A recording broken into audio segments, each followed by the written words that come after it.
Salut les amis, j'espère que vous allez bien. C'est avec un très grand plaisir et privilège que je vous retrouve aujourd'hui. C'est vrai que pour certaines personnes, j'ai dû les manquer. Aussi, je m'avais dit que vous m'avez énormément manqué. Mais à ce jour, je vais partager avec vous un message que le Seigneur a placé dans mon cœur durant ma méditation. Avant d'entrer dans ce message, je m'en vais vous inviter à bien vouloir lire cette vidéo jusqu'à son terme parce que j'ai prévu un message pour chacun d'entre vous. Vous mes frères et vous mes sœurs que je porte à cœur et qui sur plusieurs projets ou sur plusieurs périodes de ma vie ont su porter le frère que je suis. Une fois de plus, bienvenue sur Célestino le Chrétien, la chaîne d'édification. Comme je le disais, nous allons nous entretenir autour d'une thématique que je trouve importante, toute comme celle que le Seigneur a souvent voulu que nous chrétiens sur cette plateforme. Lorsque vous observez aujourd'hui l'Église, pouvez-vous dire ou pouvons-nous dire que le monde a tort de torpiller l'Église? Pouvons-nous dire que le monde a tort de créer l'Église ou les représentants ou les figures qui semblent représenter l'Église devant les tribunaux? J'ai eu à lire Actes chapitre 14. Du verset 1er jusqu'à la fin du chapitre. Mais il y a des éléments qui ont retenu mon attention. L'apôtre Paul et Barnabas arrivent à Icône et dans cette ville, ils opèrent des miracles. Au verset 3, la Bible nous dit qu'ils ont eu à accomplir toutes ces œuvres-là ayant l'assurance ou puisant ou tenant leur assurance sur le Seigneur Jésus-Christ. Après Icône, ils arrivent à Lydde. Là-bas, ils vont accomplir d'autres prodiges au point où les représentants de cette ville vont carrément leur donner le nom de Jupiter et de Mercure. Dans cette ville, l'apôtre va connaître des périodes difficiles, une période trouble et douloureuse, si bien qu'il se fera lapider. Les citoyens de cette ville, pensant toucher à la vie de Paul, vont le laisser dans la rue pour mort. Paul est malmené à Dèrbes. Il est torturé et laissé pour mort dans les rues. Il a été traîné tout simplement parce qu'il défendait le nom de notre Seigneur et Sauveur Jésus-Christ. Paul aurait pu faire profil bas, mettre de côté la structure christique qu'il avait reçue au moment de sa rencontre avec le Seigneur. Mais que non, il a accepté d'être bastonné, mis à mort pour défendre le nom de notre Seigneur et Sauveur. À Icône, lorsque Paul parle, il puise ses ressources scripturaires de la vie de Jésus-Christ. À Lydde ou l'Icaonie, lorsqu'il a compris le miracle, il le fait sous la force que le Saint-Esprit lui accordait. Et à Dèrbes, lorsqu'il est malmené, il l'est parce que ce qu'il dit, étant issu du Saint-Esprit, frustre, dérange, amène les gens à se ressentir menacés par le message de vérité que l'apôtre Paul porte à ces peuples. Pouvons-nous dire aujourd'hui que l'Église ou ses serviteurs sont menacés à tort? Regardons aujourd'hui nos communautés dites chrétiennes. Les hommes de Dieu sont-ils malmenés à tort? Le monde n'a-t-il pas raison de trimballer les hommes de Dieu en justice, les soi-disant hommes de Dieu en justice? Le monde n'a-t-il pas raison de traîner ce que j'appelle des chocs spirituels ou des chefferies spirituelles en justice? Le monde n'a-t-il pas raison de fermer plusieurs communautés chrétiennes? Le monde n'a-t-il pas raison de juger aujourd'hui ceux-là qui sont censés être des modèles, c'est-à-dire des personnes mortes pour la cause céleste? Aujourd'hui, les prédicateurs sont accusés de piller, de voler des maisons. Aujourd'hui, des prédicateurs sont accusés de prosélytisme. Aujourd'hui, des prédicateurs sont accusés de spolier des familles. Aujourd'hui, des prédicateurs sont accusés de prêcher un évangile qui est très loin de l'évangile tant promu par les apôtres. Aujourd'hui, on prêche sur la prospérité financière. Non pas qu'il est mauvais d'être dans son aise financièrement, mais c'est mauvais lorsque ça devient une doctrine qui vient contrecarrer le message de Christ et toute l'histoire que les apôtres ont dû boire, toute l'histoire mauvaise, toute l'histoire de torture que les apôtres ont pu boire afin de nous léguer un message privé de toutes sortes de fiorissures ou de toutes sortes de levains. Il m'est arrivé d'être dans une communauté et d'entendre un prédicateur nous demander de défendre un soi-disant serviteur de Dieu qui avait arraché la femme d'un ministre de cette république, de cette nation. Et il nous demandait de faire des prières selon lesquelles ce ministre devrait mourir parce qu'il s'en est pris à un représentant de Christ sur la terre. Voilà donc l'Église, l'image de l'Église que le monde voudrait que nous puissions léguer ou laisser aux générations futures. Une Église qui trahit sa raison d'être.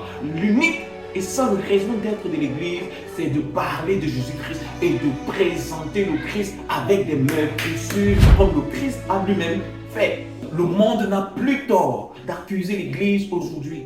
Le monde n'a plus tort de combattre l'Église aujourd'hui. Le monde ne se trompe pas de bataille en combattant l'Église. Parce qu'au milieu de ceux-là qui sont censés représenter Jésus se trouvent des faux serviteurs engagés par Satan, engagés par Mammon pour torpiller et détruire la semence de Dieu sur la terre. Je vous interpelle, je t'interpelle, mon frère et ma soeur, là où tu te trouves, à ne pas baisser la garde. Toutes ces pratiques, tous ces comportements, toutes ces choses que le Saint-Esprit nous éveille afin que nous ne puissions pas tomber sous ces pratiques-là sont des réalités vraies, avérées par vous, parce que le Saint-Esprit vous en donne témoignage tout le temps. Ne permettez pas à votre famille de tomber sous ce règne-là. Ne permettez pas à vos frères, à vos sœurs qui sont détournés ou éloignés de la foi de vous y conduire. Il est temps pour nous, il est temps pour vous, là où vous êtes, là où vous recevrez ces messages, de vous réveiller. Réveillons-nous, ne laissons pas des choses se faire. La tolérance du monde, selon la perception du monde,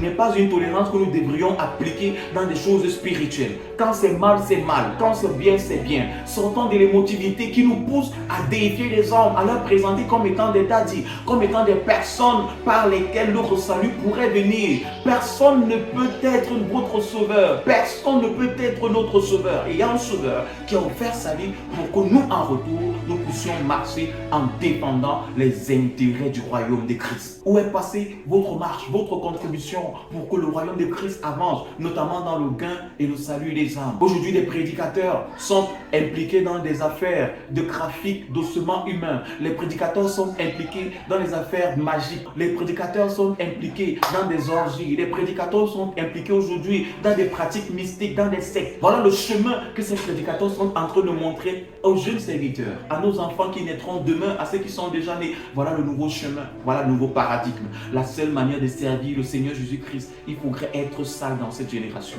Le monde, il est sale, mais les chrétiens ont été rachetés. Ils ont revêtu une tunique nouvelle. Ils ont revêtu une robe blanche sans tache. Les seules taches que nous devrions porter sont celles de meurtrissure de notre Maître sur la croix. Chrétiens, chrétiennes, est-ce qu'il y a encore les grâces de meurtrissure de notre Seigneur sur ta vie, sur ta manière de concevoir ton salut, sur ta manière de concevoir ta marche avec le Seigneur, sur ta manière de concevoir la foi de tes bien-aimés frères et sœurs tout autour de toi? Où sont passées les meurtrissures? Où sont passées les crevasses établies par les morceaux de clous, des provocations, des altercations, des adversités, des batailles que tu mènes dans le secret pour ton Seigneur? Soyons oppressés, mais à raison. L'apôtre Paul a été lapidé à raison. Il a subi des outrages à raison. Il prêchait la vérité, il présentait la vérité. C'est pour la vérité qu'il a subi des outrages. C'est pour la vérité qu'il a été emprisonné. C'est pour la vérité qu'il a été oppressé. Que le monde ait à nous accuser, mais qu'il nous accuse pour le nom de Jésus-Christ et pour la vérité. La Bible nous dit que nous connaîtrons la vérité et la vérité nous rendra libres. Jésus-Christ nous a affranchis et nous a donné d'être libres. Soyez libres, sachez exprimer cette liberté. Ce n'est pas parce qu'aujourd'hui on prêche les limousines, on prêche le voyage chrétien que tu dois prêcher les limousines, le voyage. Ce n'est pas parce qu'aujourd'hui on prêche l'équilibre financier, on prêche sur la sophrologie, la psychologie, que chrétien, prédicateur, enfant de Dieu, que tu devrais croire que c'est cela la foi.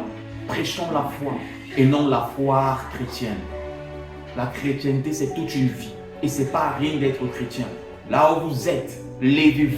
Là où je suis, je me lève. Lèvons-nous ensemble et bataillons pour le nom de Jésus-Christ. C'est ainsi que le Seigneur nous dira après notre passage sur la terre: bon, fidèle et loyal serviteur, entre dans le repos. Vivons pour entrer dans le repos au nom de Jésus-Christ. Amen.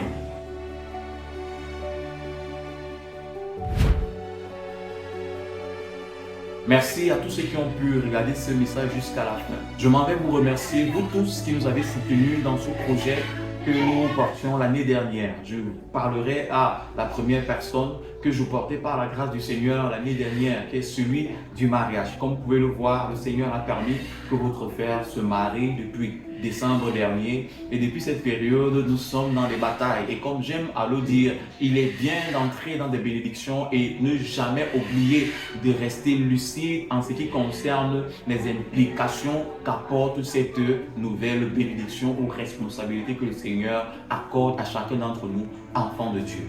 Donc, loin d'être dans des rêvasses ou des rêveries, votre frère et votre soeur, son épouse, travaillent dans le secret pour peaufiner et mieux aménager toutes les structures que le Seigneur voudrait qu'ils puissent mettre sur pied pour le salut et le gain des âmes. Et cela n'est pas évident, c'est pas facile. Il y a des batailles, il y a des défis relevant de la santé. Donc, je m'en vais vous remercier de tout cœur. Je ne cesse de prier pour vous, nous ne cessons de prier pour vous, de vous porter à cœur. D'ailleurs, il arrive de fois que nous pensons à nos bien-aimés que vous êtes et de dire, bon, lorsque le Seigneur le permettra, nous pourrons également être en contact avec vous. Prenez soin de vous, partagez ce message. Je crois qu'il pourra bénir les uns et les autres. En ce qui concerne votre frère que je suis, nous restons dans le lieu secret. Nous travaillons pour que le Seigneur puisse nous donner le véritable message de l'Évangile afin que plus d'une personne reçoive la vie et donc sorte des géoles dans lesquelles l'adversaire voudrait plonger ce monde dans son entièreté. Que le Seigneur prenne soin de vous. Shalom.